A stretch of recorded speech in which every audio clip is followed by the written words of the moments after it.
I'm Danny, and I'm the DIY guru of Buy or DIY. Today's challenge, a plant wall for nutrition YouTuber Nicole, whose new living space is fully decorated except for this empty white wall.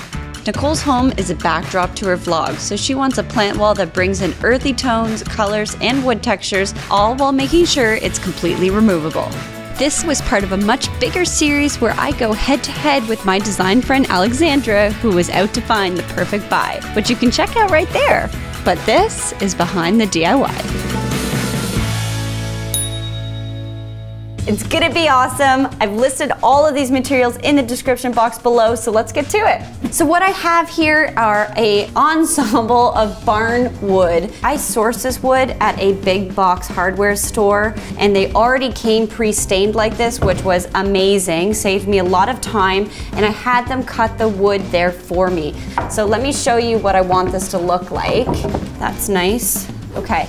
So I like the way that this looks, so now what I gotta do is flip these boards over and I'm going to add my brace. So essentially I'm taking my 1x2 boards and I'm going to have one on the top and one on the bottom. And then I have a third 1x2, which I've cut at a 45-degree angle with my miter saw. And this is going to just nicely fit in. What this does is make sure that your boards are gonna stay together and looking good for a long time. So to secure this brace to my boards, I'm using a 1 1/4 inch wood screw.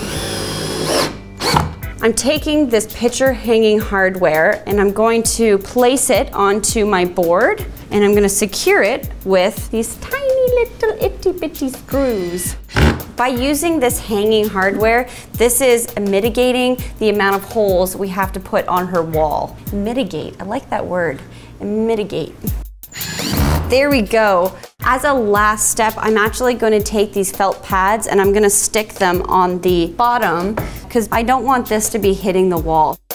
Ta-da! I am ready to put this to the side, let it hang out, and I can start on my wall planters. The first step to building our clay pots is I gotta make the shape. So to do that, I'm using tracing paper. I've already gone and drawn out the circle, and this is going to be the size of my first clay pot.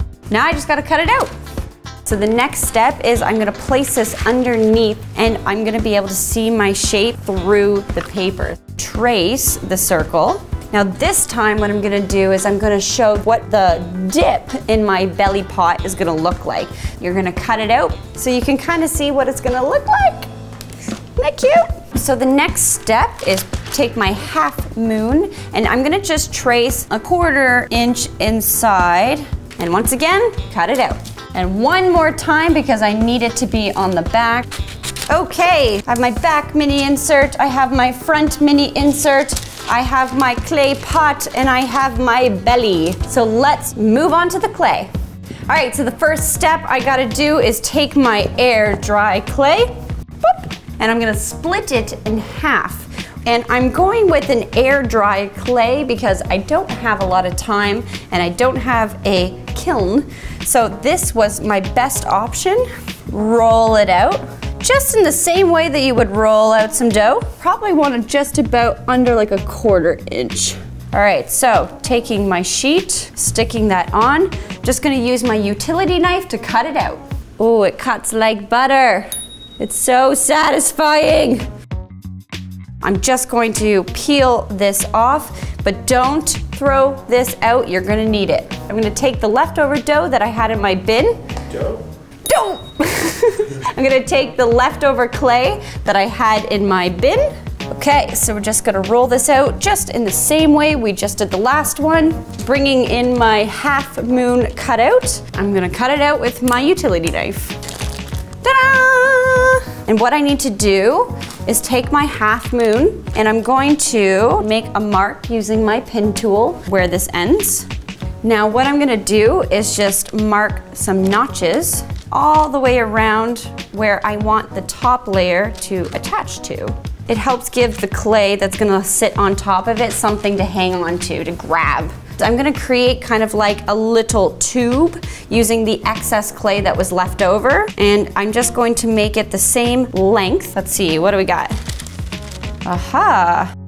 bring your half moon in and create those same notches all the way around. So next, what I'm gonna be doing is creating something called slip. So I'm taking a little bit of clay and I'm gonna put it into the water, and I'm just gonna work it into the water. When we're starting to adhere two pieces of clay together, this is going to help kind of make a better seal. So I'm gonna add a little bit of that slip, add my snake. Looks good. Taking my pin tool, I'm gonna make little notches. I'm going to measure down about 1.5 inches and create the hole that's going to help me hang this on my backdrop.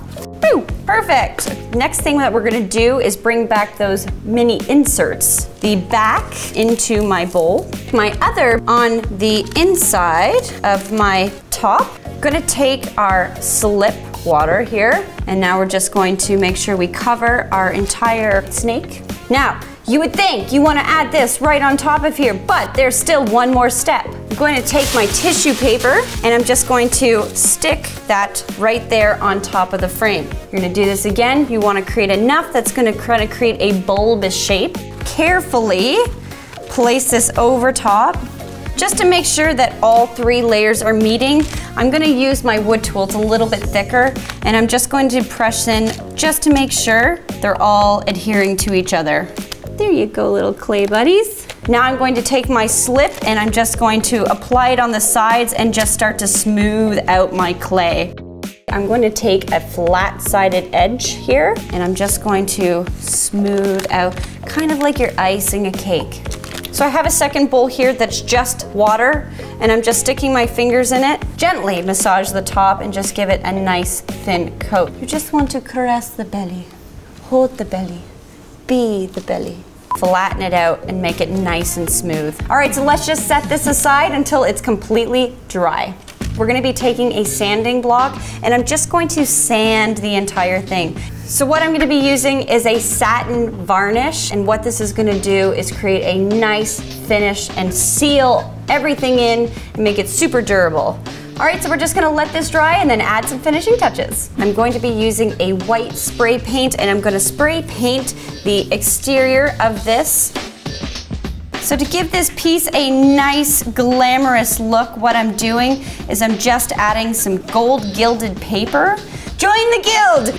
I want to give it one extra little bit of flair. So what I've sourced is this beautiful leather rope, and what I'm going to do is just start to wrap it around the opening of my planter.